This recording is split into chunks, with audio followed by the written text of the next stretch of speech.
লবণাক্ত ও পতিত জমিতে গম চাষে নতুন সম্ভাবনা দেখা দিয়েছে। পটুয়াখালীর কলাপাড়ায় লবণ সহিষ্ণু জাতের গমের বাম্পার ফলনে খুশি কৃষক ও বৈজ্ঞানিক কর্মকর্তারা। বাংলাদেশ গম ও ভুট্টা গবেষণা ইনস্টিটিউটের উদ্যোগে উপজেলার নীলগঞ্জ ইউনিয়নের পতিত জমিতে প্রথমবারের মতো লবণ সহিষ্ণু জাতের গম চাষ করেছে কৃষকরা। শুরুতেই কৃষকেরা পেয়েছেন সন্তোষজনক বাম্পার ফলন। বাংলাদেশ গম ও ভুট্টা গবেষণা ইনস্টিটিউটের উদ্ভাবিত গম চাষের অল্প সময়ের মধ্যে ভালো ফলন পেয়েছেন স্থানীয় কৃষকরা। এর ফলে অল্প দিনে চাষ শেষ করে আরেকটি ফসল চাষ করার সুযোগ পাচ্ছেন কৃষকেরা। অল্প সময় মনে হয় যে আমার অনুমান যে 2.5 মাস সময় লাগে, এর ভিতরে গম চাষ আসছে যায়। তাহলে 2.5 মাসের সময়ের ভিতরে যদি বাম্পার ফলন যায় তাহলে আমি তো গমই দেখিলাম। কারণ গমে একে তো কার্বন ডাইঅক্সাইড বেশি গ্রহণ করে, আমাদের যে জলবায়ু পরিবর্তনের যে সমস্যাটা, এই সমস্যাটা এখানেও সহায়তা করে গমে। আরেকটা বিষয় হলো আমাদের এই জমিটা অল্পতে সে আবার জমি আবার রিলিজ পেয়ে গেল, গম উঠেই আবার আমরা আরেকটা ফসল করতে পারি। তাহলে আমার এখন যেমন আমাদের বড়ো করতে গেলে প্রায় 5 মাস সময় লাগে যায়, আর এখানে সময় লাগে 2.5 থেকে 3 মাস, তাতে আমার গমে লাভ বেশি।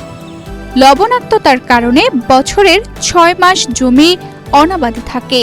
বাংলাদেশ গম ও ভুট্টা গবেষণা ইনস্টিটিউটের বৈজ্ঞানিক কর্মকর্তাদের পরামর্শে জমিতে গম চাষ করে তারা ভালো ফলন পেয়েছেন। একই সঙ্গে সরকারিভাবে বীজ উৎপাদন করে কৃষকদের মাঝে ছড়িয়ে দেওয়ার জন্য আহ্বান জানিয়েছেন। আমরা লবণাক্ত এলাকার মানুষ, কৃষক, আমাদের এলাকায় জমিতে প্রচুর পরিমাণ লবণ থাকে এবং পানিতেও লবণ থাকে। এজন্য আমাদের এলাকায় আমন ধান কাটার পরে সব জমিগুলো ফাঁকা পড়ে থাকে। এই ফাঁকা জমিগুলো চাষের আওতায় আনার জন্য আমাদের বৈজ্ঞানিক কর্মকর্তা জনাব মনোহর হোসেন স্যার, তিনি লবণ সহনশীল জাত এবং বিভিন্ন জাতের গমের ভ্যারাইটি আমাদের মাঝে তুলে নিয়ে আসছেন। এই জায়গায় বিভিন্ন জাতের গমের ট্রায়াল আছে, ট্রায়াল দেখে কৃষক নির্বাচন করে কোন জাতের গম ভালো হবে, কোন জাতে লবণ সহ্য করতে পারে, সেই জাতগুলো আমাদের মাঝে তুলে দিয়েছেন এবং সেই জাতগুলো তুলে আমরা আমাদের জমিতে চাষাবাদ করে থাকি। এবং আপনারা দেখতে পাচ্ছেন আমাদের পিছনের সামনে সব জায়গায় এবছর গমের বাম্পার ফলন হয়েছে, তা দেখে অনেক কৃষক খুশি হয়েছে। আমাদের এই এলাকায় যাতে এই ফসলের উৎপাদন বৃদ্ধি করা যায় সেই চেষ্টা অব্যাহত রাখা এবং সরকারের নিজ দায়িত্বে এই ফসলের বীজ উৎপাদন করে কৃষকদের মাঝে দেওয়া। তো মূল অন্তরায় এখানে যেহেতু আমাদের লবণ এরিয়া, এখানে পানির সংকট আছে, পানির সংকট নিরসনের জন্য আমাদের পানির ব্যবস্থা করা, এখানে এই খালগুলোকে সচল রাখা এবং এই খালে অবাধ মিষ্টি পানি যাতে থাকে সেই ব্যবস্থা করতে পারলে আমাদের কৃষকরা তাদের চেষ্টার মধ্য দিয়ে এই ফসল উৎপাদন অব্যাহত রাখতে পারবে। কলাপাড়ায় লবণাক্ত ও পতিত জমিতে গম চাষ করে বাম্পার ফলন পাওয়ার সম্ভাবনা রয়েছে বলে জানিয়েছেন বাংলাদেশ গম ও ভুট্টা গবেষণা ইনস্টিটিউটের প্রধান বৈজ্ঞানিক কর্মকর্তা। বিভিন্ন লবণ সহিষ্ণু জাতের স্ক্রিনিং করে এবং তা পরীক্ষামূলকভাবে চাষ করে সফল হয়েছেন কৃষকরা। ফলে 3 লাখ হেক্টর লবণাক্ত জমি চাষের আওতায় আসবে। এই কলাপাড়াতে এই ট্রায়ালটা আমরা এখানে দিছি। তো এখানে আমরা 8টা এটা আমরা এন্ট্রি বলি বা লাইন বলি। তো এই 8টার মধ্যে যেটা সবচেয়ে ভালো হবে সেটা পরবর্তীতে জাত হিসাবে কৃষকের মাঝে যাবে। তো এর মধ্যে সবচেয়ে যেটা ভালো জাত আমাদের বাংলাদেশের মধ্যে যতগুলো আছে, এটা বাড়িগম 33, এটাকে আমরা চেক হিসেবে রাখছি। এইটার তুলনায় কোনটা ভালো করে এটা পরবর্তীতে আমরা এই সমস্ত এলাকায়, বিশেষ করে এই সমস্ত এলাকায় অনেকটা স্যালাইন লবণ আছে। তো এই লবণের কারণে ফসল অনেক সময় ভালো হয় না। তো এই লবণের মধ্যে কোন ফসলটা ভালো হয়, কোন জাতটা ভালো হয়, সেটাও আমাদের এখানে একটা পরীক্ষা, এই উদ্দেশ্যে এই ট্রায়ালটা। আর ওভারঅল আমি যেটা দেখতেছি যে এই দক্ষিণবঙ্গে অনেক বিশাল এলাকা যেটা স্যালাইন পড়ে থাকে, এই এলাকাটা যদি আমরা একদম চাষের আওতায় আনতে পারি তাহলে আমাদের অনেক আর্থিকভাবে আমরা অনেক উপকৃত হব। বিশেষ করে গমের ক্ষেত্রে আমার কাছে মনে হচ্ছে প্রায় 3 টনের উপর ফলন হবে এই ট্রায়ালটা দেখে।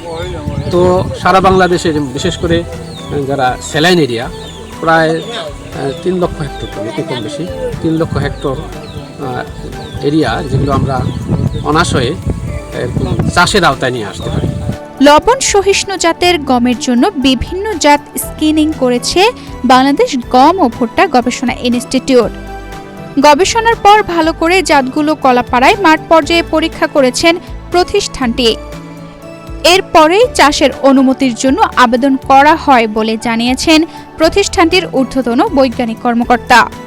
বাংলাদেশ গম ও ভুট্টা গবেষণা ইনস্টিটিউট লবণাক্ত সহিষ্ণু জাত উন্নয়নের জন্য আমাদের যে গবেষণা কার্যক্রম, প্রাথমিক অবস্থায় আমরা হাইড্রোপনিক পদ্ধতিতে স্ক্রিনিং করার পরে যে সমস্ত লাইন আমরা 100টা লাইনের মধ্যে যে সমস্ত লাইন ভালো করবে সেখানে 8টা হতে পারে, 10টা হতে পারে, সেই আমাদের সিলেক্টেড যে 10টা এন্ট্রি আমরা এই অঞ্চলে নিয়ে আসছি যে মাঠ কন্ডিশনে কোন লাইনটা ভালো করতেছে, যেটা কৃষকের সরাসরি অংশগ্রহণের মাধ্যমে এই আজকে মূল্যায়ন হবে। মূল্যায়নের পরে পরবর্তীতে আমরা যে লাইনটা ভালো করবে আমরা এটাকে পরবর্তীতে সল্ট টলারেন্ট ভ্যারাইটি হিসেবে অবমুক্তের জন্য ঊর্ধ্বতন কর্তৃপক্ষের কাছে আমরা আবেদন করব, যাতে করে এটা পরবর্তী লবণাক্ত সহিষ্ণু জাত হিসেবে অবমুক্ত করা যায়।